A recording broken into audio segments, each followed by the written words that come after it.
नमस्कार मित्रांनो, कसे आहात तुम्ही? तर आजची आपली स्टोरी आपल्याबरोबर शेअर केली आहे प्रतीक बोडके यांनी. ही घटना त्यांच्याबरोबर झाली होती साताऱ्यामधील एका खेडेगावात, जिकडे ते आणि त्यांचे मित्र एका अशा वाड्यामध्ये गेले होते की तिकडून ते कसे जिवंत बाहेर आले त्यांचे त्यांनाच माहीत नाही. तर स्टोरीला सुरुवात करण्याआधी जर का तुम्हाला अशा हॉरर स्टोरीज ऐकायला आवडतात तर आपल्या हॉरर स्टोरी टेलर चॅनलला नक्की सबस्क्राईब करा आणि या व्हिडिओला लाईक सुद्धा नक्की करा. तर चला स्टोरीला सुरुवात करू. प्रतीक हा 24 वर्षांचा होता. तो मुंबईला एका फॅक्टरीमध्ये कामाला होता. त्याचे गाव सातारा. त्याचे गावाला येणे जाणे काही जास्त नव्हते. तो 2-3 वर्षातून एकदाच गावाला जायचा. तर असेच एका वर्षी तो आपल्या फॅमिलीबरोबर शहरातून आपल्या गावाला महिनाभर राहायला निघाला. गावाला त्याचे जास्त मित्र नव्हते आणि जे होते तेही त्याच्यासारखेच, जे 1-2 वर्षातून कधीतरी गावाला यायचे. तर गावाला आल्यावर ते सगळे मित्र जमतात आणि एकमेकांची विचारपूस करू लागतात. तेवढ्यात त्यांच्यामधील एक मित्र बोलतो की आपल्या गावामध्ये कोणत्या तरी झपाटलेल्या वाड्याची खूप चर्चा आहे, जो डोंगराळ भागात आहे. मग आपण तो पाहून येऊया काय? त्यामुळे डोंगराळ भागात एक मस्त छोटी ट्रिप पण होऊन जाईल. सगळे ठीक आहे बोलतात, कारण त्यांना पण कुठेतरी बाहेर फिरायचे कारण हवे होते. सगळ्यांचे ठरते की ते पुढच्या दिवशी दुपारी 2 वाजता तिकडे जायला निघतील. पुढच्या दिवशी ते सगळे निघतात. ते एकूण 4 मित्र होते. त्यांनी गावातील काही मुलांना तिकडे जाण्याचा रस्ता विचारून घेतला, पण त्या मुलांनी त्यांना सांगितले की जोपर्यंत सूर्य आहे तोपर्यंतच तिकडे थांबा आणि लगेच नंतर तिकडून निघून या, कारण फक्त तो वाडा झपाटलेला नाही तर त्या वाड्याच्या आसपासचा परिसर आणि तो डोंगर देखील झपाटलेला आहे. ते काहीतरी 1.5 तासात चालत चालत त्या वाड्याजवळ येतात. ते लोक त्या वाड्याच्या आतमध्ये येतात. ते सगळे तो पूर्ण वाडा फिरतात. कोणी वरती जातो, कोणी त्या वाड्याच्या तळघरात जातो, तर कोणी मागील भागात. सुमारे 5च्या दरम्यान प्रतीक हॉलमध्ये येऊन सगळ्यांना आवाज देऊ लागतो की चला आता आपण निघूया.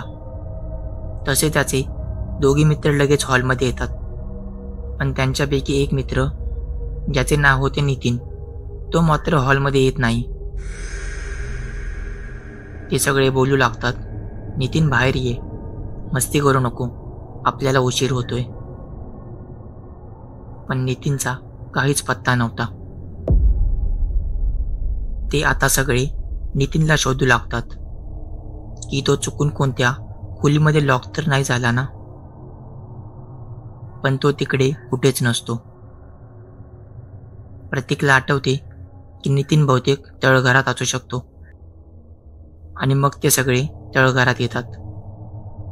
तोपर्यंत जवळपास संध्याकाळचे 7:30 वाजले होते. ते तळघरात येतात. तिकडे त्यांना नितीन बेशुद्ध अवस्थेत भेटतो.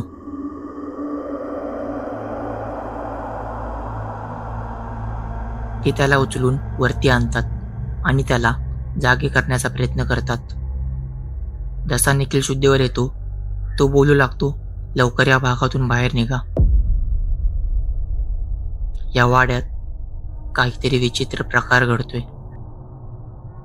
तसे ते लोक नितीनला विचारू लागतात, तू नक्की काय बोलतोय, आम्हाला काहीच समजत नाही.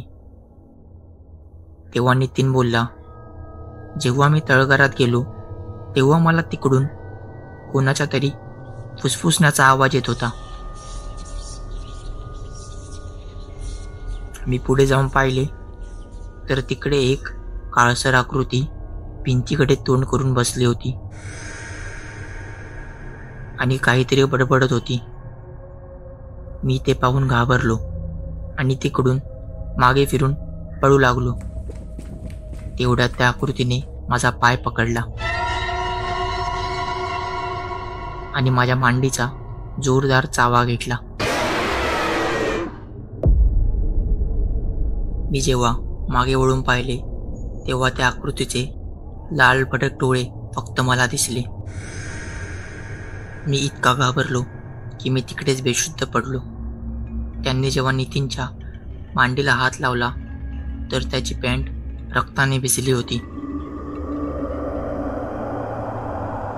ते सगळे लगेच तिकडून बाहेर पडू लागले. तेवढ्यात त्या वाड्यातून कसला तरी विचित्र वास येऊ लागला. ते त्या वाड्याच्या बाहेर पडले आणि त्या डोंगरातून अगदी वेगाने खाली उतरू लागले. तेव्हा त्यांना त्या वाड्यातून आणि जंगलातून कोणाच्या हसण्याचा आवाज येई, तर कधी कोणाच्या ओरडण्याचा. नितीनला मात्र जास्त वेगाने पळता येत नव्हते, म्हणून प्रतीकने त्याचा हात पकडला, कारण त्याच्या रक्ताच्या वासाने ती आकृती नितीनवर पुन्हा हल्ला करू शकत होती. ते कसेबसे करून डोंगरातून खाली आले. त्यांना जो डोंगर चढायला 1.5 तास लागला, त्या डोंगरातून ते 25 मिनिटात बाहेर आले होते. आणि त्या डोंगराच्या खालीपर्यंत त्यांना त्या आकृतीच्या हसण्याचा आणि ओरडण्याचा आवाज येत होता. त्यांनी डोंगरातून बाहेर येऊन मागे वळून पाहिले तर आता त्या सगळ्यांना ती आकृती एका झाडाच्या टोकावर बसलेली त्यांना दिसली.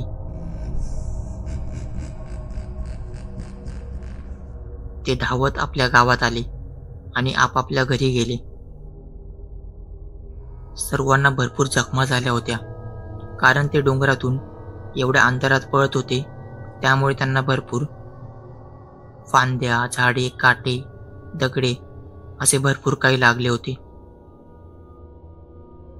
प्रतीक बोलतो, त्या दिवशी ते कसे त्या डोंगरातून सुखरूप बाहेर आले आणि का त्या आकृतीने त्यांच्यावर जीवघेणा हल्ला केला नाही हे त्यांना आजपर्यंत समजले नाही.